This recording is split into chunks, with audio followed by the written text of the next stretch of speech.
घर घेण्याचं स्वप्न पाहताय, मग थांबा, कारण ही माहिती खास तुमच्यासाठीच आहे. आज आपण रेरा कायदा म्हणजे नेमका काय हे अगदी सोप्या शब्दांत समजून घेणार आहोत. हा कायदा म्हणजे घर खरेदी करणाऱ्यांसाठी एक सुरक्षा कवचच आहे. घर घेणं हा आपल्या आयुष्यातला एक खूप मोठा निर्णय असतो, पण त्याचबरोबर मनात एक धाकधूक असतेच, नाही का? की बिल्डर प्रोजेक्ट वेळेवर पूर्ण करेल का? आपण गुंतवलेले कष्टाचे पैसे सुरक्षित राहतील ना? याच सगळ्या प्रश्नांची उत्तरं रेरा कायद्यात दडलेली आहेत. चला तर, रेरामुळे नक्की काय बदललं ते बघूया. रेरा येण्यापूर्वीची परिस्थिती म्हणजे एक मोठा जुगारच होता. घराचा ताबा कधी मिळेल याची काहीच शाश्वती नसायची. पण रेरा आल्यानंतर हे चित्र पूर्णपणे पालटलं. आता बिल्डरला जबाबदार धरलं जातं. सगळा कारभार पारदर्शक झालाय आणि ग्राहकांच्या संरक्षणाला पहिलं प्राधान्य मिळालं आहे. आज आपण या प्रवासात 5 महत्त्वाचे टप्पे पाहणार आहोत. रेरापूर्वी काय परिस्थिती होती? रेराचे नियम नेमके काय आहेत? आपल्या पैशांचं संरक्षण कसं होतं? बिल्डरची काय जबाबदारी असते? आणि सगळ्यात महत्त्वाचं, एक खरेदीदार म्हणून आपले अधिकार काय आहेत? आपला पहिला थांबा, रेरा येण्याआधीचं जंग.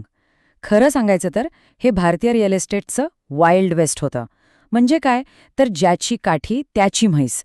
नियम कमी आणि गोंधळ जास्त, ज्यामुळे घर खरेदी करणाऱ्यांना प्रचंड त्रास सहन करावा लागायचा.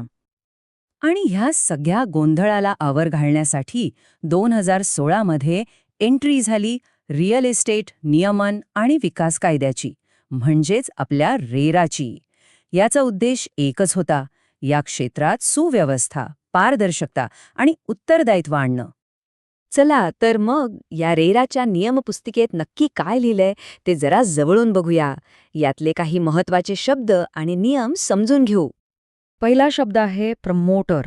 हा शब्द ऐकून गोंधळून जाऊ नका. सोप्या भाषेत सांगायचं तर हा आहे बिल्डर किंवा डेव्हलपर. तुमच्या घराच्या प्रोजेक्टचा कॅप्टनच म्हणा ना, ज्याच्यावर सगळ्या गोष्टींची जबाबदारी असते. आणि अलॉटी म्हणजे कोण? तर घर खरेदी करणारी व्यक्ती. म्हणजेच हा संपूर्ण कायदा ज्यांच्या संरक्षणासाठी बनवला आहे ती व्यक्ती. या कायद्याचा केंद्रबिंदू हा अलॉटी आहे.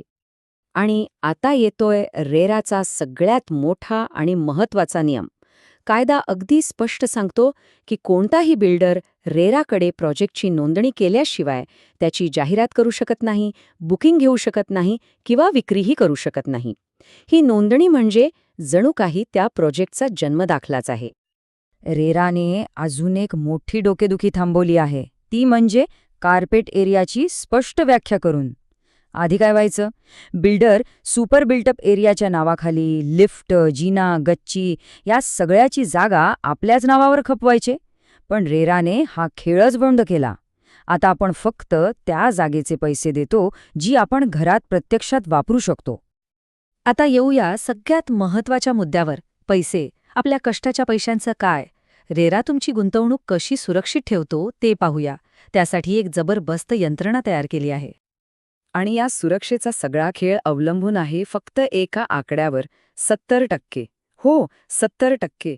हा साधा आकडा नाहीये, तर हे रेराचं ब्रह्मास्त्र आहे, जे बिल्डरच्या मनमानीला लगाम घालतं. याचा अर्थ काय? तर तुमच्याकडून घेतलेल्या प्रत्येक 100 रुपयांपैकी 70 रुपये बिल्डरला एका स्पेशल वेगळ्या बँक खात्यात ठेवावे लागतात. याला एस्क्रो अकाउंट म्हणतात. आणि हे पैसे फक्त आणि फक्त त्याच प्रोजेक्टवर खर्च करता येतात, दुसरीकडे नाही. ही 70% रक्कम म्हणजे एक प्रकारची लॉक केलेली तिजोरी आहे. या तिजोरीतून पैसे फक्त जमिनीचा खर्च, बांधकाम साहित्य आणि मजुरीसाठीच काढता येतात. म्हणजे आपल्या पैशातून बिल्डर दुसरीकडे गाडी बंगला घेणार नाही किंवा दुसरा प्रोजेक्ट सुरू करणार नाही. यामुळे आपला प्रोजेक्ट वेळेत पूर्ण होण्याची शक्यता खूपच वाढते. पैशांची गोष्ट तर झाली, पण काम कितपत पुढे सरकलंय हे आपल्याला कसं कळणार? इथेच येतो बिल्डरचा पब्लिक प्रॉमिस किंवा त्याचं सार्वजनिक वचन. रेरानुसार बिल्डरला प्रोजेक्टच्या प्रगतीबद्दल नियमितपणे माहिती देणं बंधनकारक आहे. बघा, दर 3 महिन्यांनी बिल्डरला एक रिपोर्ट कार्ड सादर करावं लागतं. आणि हे काही असं तसं रिपोर्ट कार्ड नाही. यात आर्किटेक्ट सांगतो की किती टक्के बांधकाम झालंय, इंजिनियर सांगतो की किती खर्च झालाय आणि सीए त्या खर्चाला प्रमाणित करतो.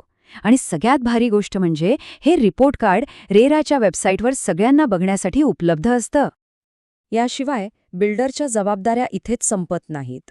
वेळेवर ताबा देणं, सगळ्या सरकारी परवानग्या मिळवणं, पाणी, वीज यासारख्या सुविधा देणं आणि आपली सोसायटी बनवून देणं हे सगळं त्याच्याच कामाचा भाग आहे. त्याची जबाबदारी घर विकून संपत नाही. या सगळ्यामुळे झाले काय, तर एक घर खरेदी करणारी व्यक्ती म्हणून आता आपण जास्त सक्षम झालो आहोत. आता आपण केवळ एक ग्राहक नाही, तर एक माहितीपूर्ण आणि ताकदवान खरेदीदार आहोत, जो विचारपूर्वक निर्णय घेऊ शकतो. आणि ही आहे तुमची रेरा चेकलिस्ट. घर घेताना हा आपला सर्वात मोठा मित्र आहे. बिल्डरला रेरा नंबर विचारा, वेबसाईटवर जाऊन सगळी माहिती स्वतः तपासा आणि विक्री करारनामा रेराच्या नियमांप्रमाणे आहे की नाही हे नक्की बघा. एवढं केलं तरी आपण अनेक त्रासांपासून वाचू शकतो. तर मग रेरामुळे घरं खरेदी करणं हे आता जुगारासारखं वाटतंय की एक सुरक्षित गुंतवणुकीसारखं? रेराने एक विश्वास दिला आहे, एक सुरक्षा कवच दिला आहे. म्हणून पुढच्या वेळी जेव्हा घराचा विचार कराल, तेव्हा आपल्या या अधिकारांचा वापर करायला विसरू नका.